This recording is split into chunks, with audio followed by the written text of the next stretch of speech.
If you wait until May to plant tomatoes, you've already missed the most important part of the season. While most gardeners are just getting started, the real harvest was decided weeks earlier in February.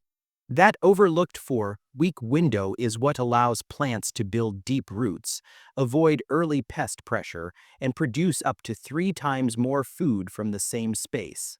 Miss it, and you spend all summer maintaining plants that never reach their potential. Use it and your garden shifts from a hobby to a reliable food system because there are 10 specific seeds that must be started between February 1st and 28th, and timing them correctly changes everything. If you wait until May to plant your garden, you've already lost the most productive part of the season. Most gardeners believe spring is the right time to begin because that's when garden centers are full of transplants and seed displays. But by then, the real work should already be done. The difference between a garden that struggles and one that feeds your family isn't talent, better soil, or more effort. It's timing.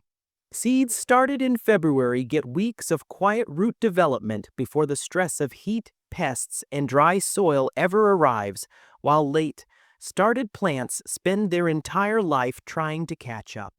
That early window is what allows the same square footage to produce dramatically more food with less maintenance, turning a backyard garden from a seasonal hobby into something far more reliable and productive. Here's what most people don't realize: spring planting is actually backwards biology.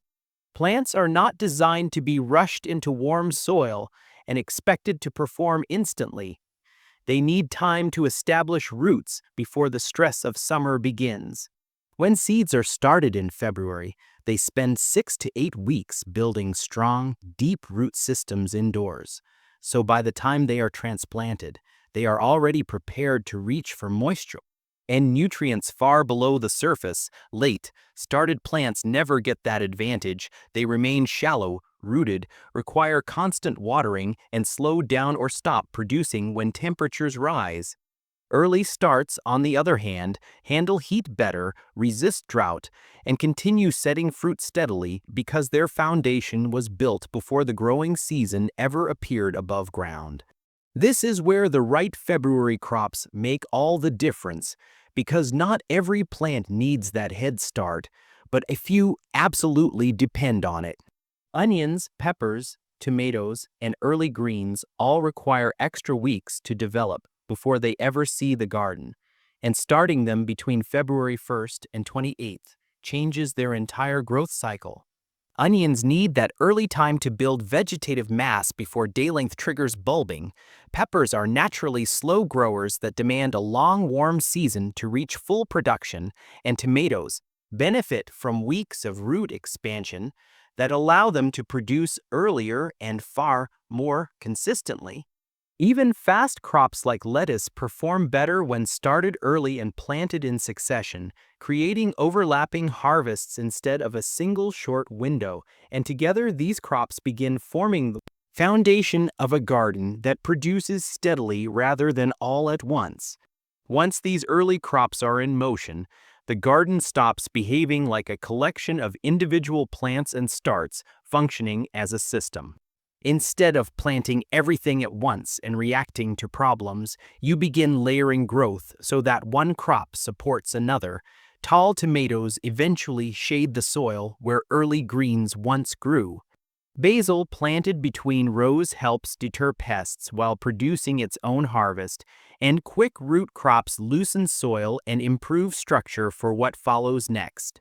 This approach reduces watering, limits pest pressure, and keeps the soil biologically active, meaning you spend less time fixing issues and more time harvesting because the layout itself is doing much of the work that gardeners usually try to manage manually.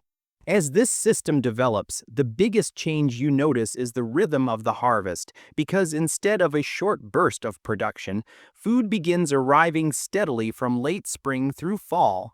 Early greens and peas give way to tomatoes, peppers, and onions, followed by continued picking rather than a single overwhelming glut, which makes preservation manageable and practical. You are able to can sauces, freeze vegetables, dry herbs, and store cured crops in small batches as they ripen, building a pantry that lasts well beyond the growing season. Growing is only half of the process. The real advantage is creating a continuous flow of food that carries your household through the months when nothing is growing outside.